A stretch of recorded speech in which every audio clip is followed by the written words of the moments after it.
Hovorí sa, že klam alebo lož má krátke nohy.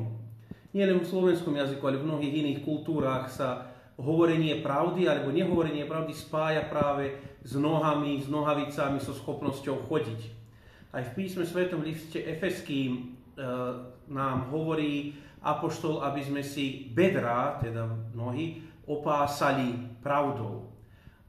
Viete, keď chceme chodiť v živote, keď chceme sa pohybovať medzi ľuďmi, ten, čo klame, musí vždy byť na pozore, aby nepadol, aby ho neprichytili potom, komu čo povedal, komu kedy, ako povedal.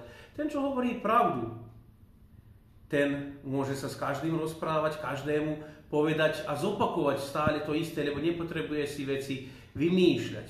Preto majme svoje bedrá, svoje kroky opásané ako opáskom pravdou, aby sme mohli bez problémov, bez pochybností, bez ťažkostí kráčať týmto životom.